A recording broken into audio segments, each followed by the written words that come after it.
예, 오늘의 시황 브리핑 시작하겠습니다.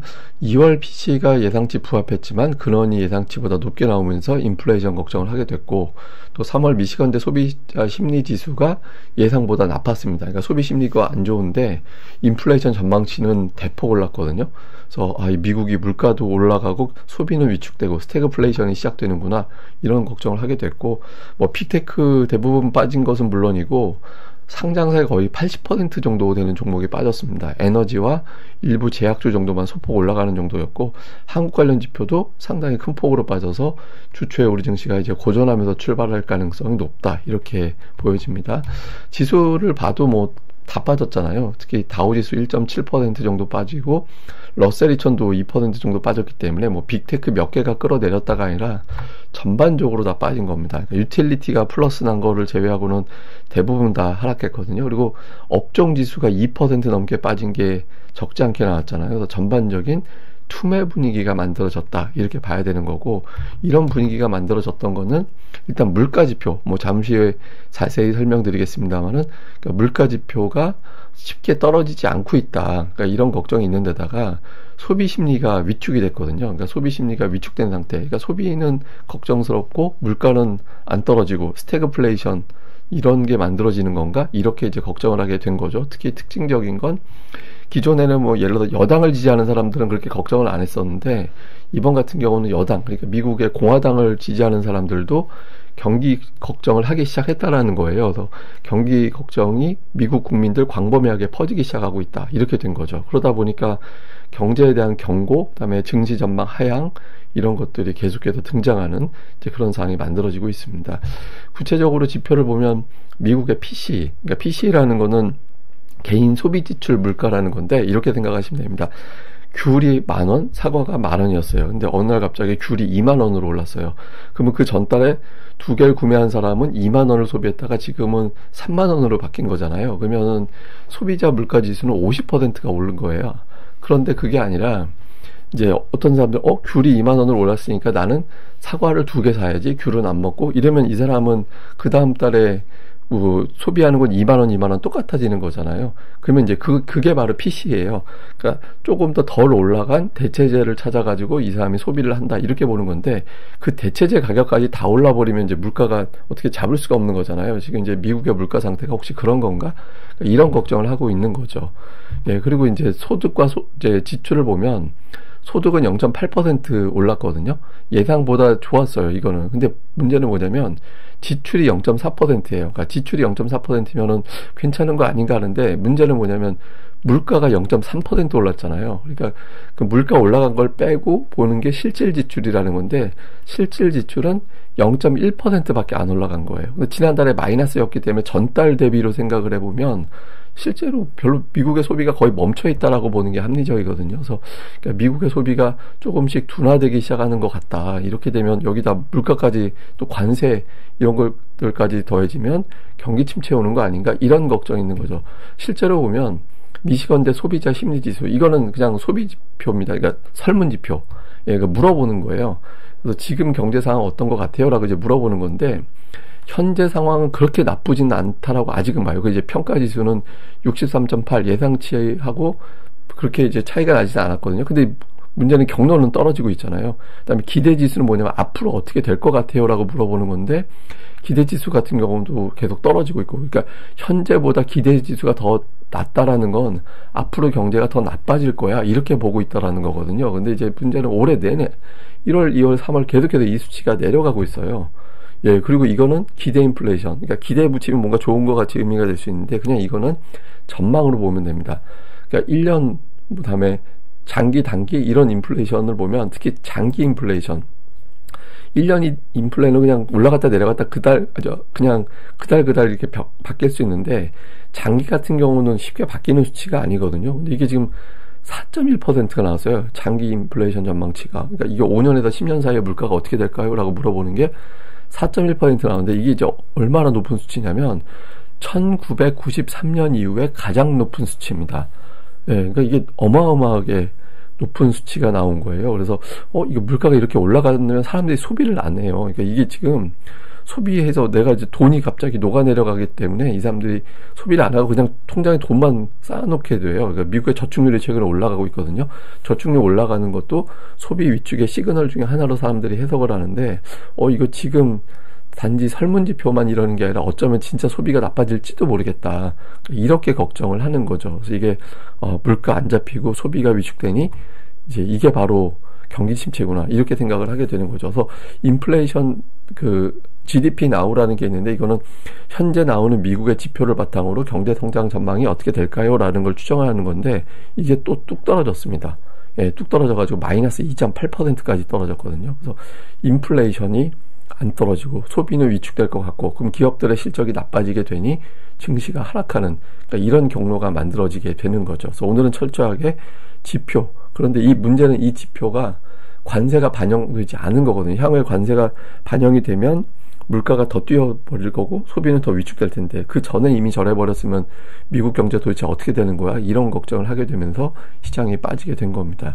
그래서 일단 관세에 대한 걱정도 많이들 해요. 그러니까 예를 들어서 뭐 이제 곧 실적 시즌이 시작될 텐데, 실적 시즌 시작되면서 관세 이익이 엄청나게 많이 나올 거다. 그럼 증시 빠질 거야. 그러니까 이런 걱정을 하게 되고, 4월 2일에 어떤 상호관세 발표되면 이건 일회성이 아닐 거다. 불확실성이 높아지는 그런 계기가 될 거야. 이런 등등의 어떤 비관론이 상대적으로 오늘 많이 부각됐고요. 그래도 균형을 좀 맞춰야 되니까 이제 낙관적인 전망도 일부 좀 있었는데, 매수기회다, 뭐 새롭게 놀라게 할 만한 건 없을 거고, 또 일부는 관세만 계속 부각되고 있지만 결국에는 트럼프가 감세를 비롯해서 친시장 정책을 내놓게 될 거고, 시장은 결국에는 반응할 거야. 그러니까 이런 해석도 일부 있었습니다. 그리고 이제 또 일부에서는 2018년도 때, 그때 당시에 이제 트럼프 일기 무역전쟁 연간 되게 많이 빠졌는데, 그 하락했던 걸 불과 3개월 동안 다 만회를 했었다. 물론 이제 지금 상황은 그때하고 조금 바로 그렇게 될 시기는 아니다라고 보여지는데, 뭐 그때 그런 적도 있었다, 뭐 이런 이제 주장도 있긴 했습니다. 근데 어쨌든 전체적으로는 낙관론도 오늘 제법 제기를 하긴 했거든요. 근데 이제 오늘 같은 경우에는 지표가 저렇게 나와버리고 또 트럼프가 자동차 쪽으로 세게 또 때려버린 상태라서 시장 좀 반등하기에는 쉽지 않겠구나, 이렇게 많이 생각을 했던 것 같습니다. 뭐 주요 종목은 빅테크 종목들 빠진 거 보세요. 그러니까 뭐 한 4%씩 다 빠졌잖아요. 엔비디아가 그나마 선방했는데 1.58%고, 이제 그나마 플러스 난 거는 일부 제약주, 뭐 일라일리라든가 하여튼 이런 제약주하고 이제 에너지자 들어간 기업들, 미국에서 이제 에너지자 들어간 기업들이 이제 상대적으로 더 선전을 하는 그런 모습을 보인 게 특징이었습니다. 근데 이게 미국의 분기 추세가 되게 안 좋아졌어요. 그러니까 이제 미국 분기가 지금 5분기 연속해서 플러스였거든요. 근데 6분기 만에 마이너스로 바뀌는 그런 형태가 됐고, 다음에 이제 메가세븐의 어떤 분기 상승률은 2022년 이후에 최악, 2022년 이후에 어떤 최악의 어떤 낙폭이 만들어지는 그런 모습을 보여서 전체적으로 빅테크가 미증시를 발목을 잡았다가, 오늘 같은 경우는 빅테크뿐만 아니라 이제 증시 전반적으로 좀 약세를 보이는 이제 그런 모습을 보였습니다. 뭐 한국 관련 지표는 당연히 안 좋았겠죠. MSCI 한국 지수는 3% 빠졌는데, 이거는 이제 어제 우리 증시 하락한 거에 반, 오늘 미증시 상황 반, 이렇게 반반 반영하는 수치거든요. 그래서 그러니까 어제 좀 미리 빠진 게 있어서 실제로는 우리 증시는 미리 반영된 걸 제외하면 1% 조금 더 되는 정도 수준, 그 정도의 하락 요인을 안고 출발하게 됐다, 이 정도로 보면 될 것 같습니다. 자, 일단 경기 침체 우려가 다시 시작된 거, 실제로 지금 데이터상은 침체는 아니에요. 미국의 소매 판매라든가 여러 가지 기업들의 실적이라든가 주택시장의 어떤 동향이라든가 이런 또 소비 관련된 데이터 상으로는 경기 침체는 아닙니다. 근데 이제 문제는 관세가 붙기 시작하면은 앞서 말씀드린 대로 지금 나오고 있는 숫자가 급격하게 악화될 가능성이 있기 때문에 침체를 걱정하는 거죠. 그러니까 이제 트럼프가 여기서 또 반전을 만들어낼 가능성은 저는 높다라고 보고는 있는데, 그 과정이 되게 혹독하겠죠. 그래서 트럼프가 여기저기 통화하고 있잖아요. 그러니까 지금 캐나다 총리하고 이제 통화를 했는데 좀 부드러워졌다, 그러니까 그런 이야기는 들리고 있거든요. 지금 캐나다 총리 새로 된 사람도 장난이 아니거든요. 그 사람도 캐릭터 자체가 캐나다 중앙은행 총재 한 건 프로필 그거 하나만 있는 게 아니라 무려 영국의 중앙은행 총재도 했어요. 캐나다 사람인데 영국의 중앙은행 총재한다라는 것도 되게 신기하잖아요. 그 사람도 이제 캐릭터도 장난이 아니고 또 되게 성격도 좀, 제가 그 방송에 적합하지 않은 말 할 뻔했는데, 하여튼 되게 괴짜예요. 그러니까 괴짜인 캐릭터인 사람이거든요. 그래서 어쨌든 서로 뭐 건설적인 통화, 이제 건설적인 통화라고 다 얘기는 해요, 원래. 예, 근데 어쨌든 트럼프가 여기저기 이제 통화하면서 뭐 자기 나라에는 이제 명분을 만들 수 있는 분위기를 만들곤 있죠. 그러니까 이제 제가 나한테 꿇는다고 했어. 그래서 꿇어준대. 그렇게 뭐 이런 식으로 분위기 만들고 싶어 하겠죠. 그래서 어쨌든 좀 유화적인 어떤 내용들이 주말 사이에 좀 나오게 되는지. 그리고 이제 지난주, 이게 미국에서 자금이 오락가락 하는데, 지난 한 주 동안에 미국에서 자금이 또 빠져나와서 유럽으로 또 갔다라는 보도가 있거든요. 이제 그러니까 미국 시장이 좀 올라가면 미국 비싸잖아. 이래서 자금이 나가고, 미국이 또 빠지면 미국이 싸졌네. 이렇게 이제 자금이 왔다 갔다 해요, 지금은.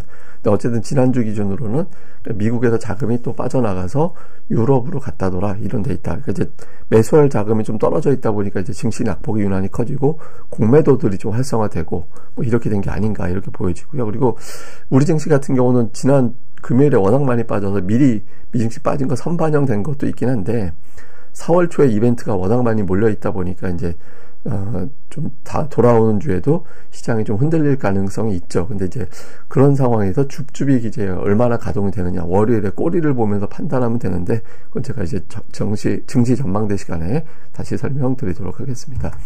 예, 근데 이거는 이제 뭐냐면 역대 미국의 대통령 임기 구간, 그러니까 선거 임기 1년 전부터 이제 임기 며칠 지나는 동안에 이제 주식시장의 어떤 움직임, 이런 것들을 보여주는 그런 거거든요. 근데 트럼프 대통령이 좀 안 좋은 케이스, 그러니까 역대급으로 안 좋은 주식시장 경로를 그려나가고 있어요. 그러니까 초반에 어떤 성적표 자체가. 그러니까 트럼프 대통령보다 더 안 좋은 주식시장의 어떤 출발을 보인 사례가 몇 번이나 되나, 이걸 찾아봐야 될 정도로 굉장히 안 좋은 케이스로 가고 있고, 이 검은색이라고 해도 되겠죠. 방송으로 보이는 색은 검은색일 것 같은데. 근데 이게 평균치인데, 평균치하고 비교해보면 굉장히 많이 떨어져 있어요. 근데 이게 이제 트럼프가 일부러 이렇게 떨어뜨려 놓고, 왜냐하면 사상 최고치 수준에 이제 증시가 가 있었기 때문에 이거를 떨어뜨려 놓고 출발하는 게 맞지 않나, 뭐 이렇게 생각한다, 이런 식으로 보는 쪽도 있어요.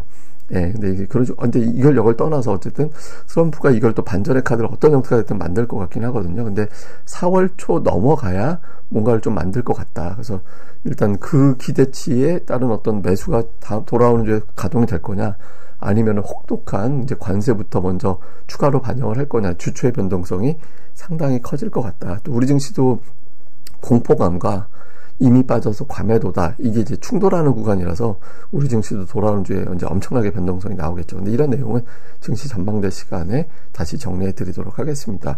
예, 근데 뭐 주식시장 이렇게 빠지고 하면 막 겁부터 나지만, 이제 한편으로 보면 실제로 경기 침체가 되느냐, 그 기준은 그러니까 돈이 마르느냐라고 봐야 돼요. 그러니까 돈이 귀해지는 상황. 그러니까 돈이 귀해진다라는 건 금리가 폭등을 하고 달러가 엄청나게 강해지고, 그런 상황을 우리가 보통 신용경색이라고 얘기하는데, 그런 경색 상황이 만들어지는지 여부를 가지고 우리가 경기 침체가 가는구나 아니구나, 이걸 가늠을 하거든요. 그래서 아직까지 그런 상황은 아니라서 이제 심리적으로 많이 흔들리는 거인데, 문제는 심리적으로 흔들 수 있는 요인이 아직까지는 남아있다라는 거죠. 근데 이제 그런 거에 대한 걱정보다는 이럴 때 이제 냉정하게 어떤 종목들을 좀 분석해 놓는, 또 추려 놓는 그런 게 더 필요하지 않나, 이렇게 봐야 될 것 같습니다.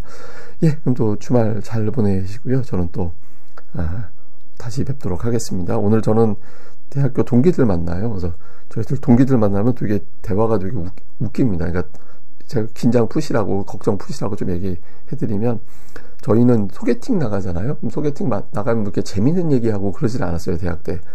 뭐 여학생들 앉혀놓고 지구에서 화성까지 거리 재는 방법, 그다음에 화성과 목성 사이에 거리, 둘레, 이런 거 재는 이거 얘기하고 막 그랬어요, 애들이.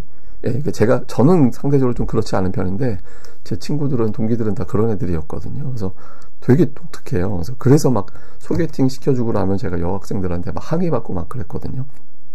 근데 그렇게 좀 애들이 진지하고, 예, 착한 애들이다. 그래서 오늘 그런 애들 만나서 저도 이게 좀 머리에 담은 거 많이 풀고 올 테니까, 여러분들도 스트레스 너무 갖지 마시고 푸시고 좀 기분 편안하게 보내셨으면 좋겠습니다. 예, 감사합니다. 저는 또 다음에 뵙겠습니다. 이 방송 구독하기와 좋아요, 예, 꼭 부탁드립니다. 감사합니다.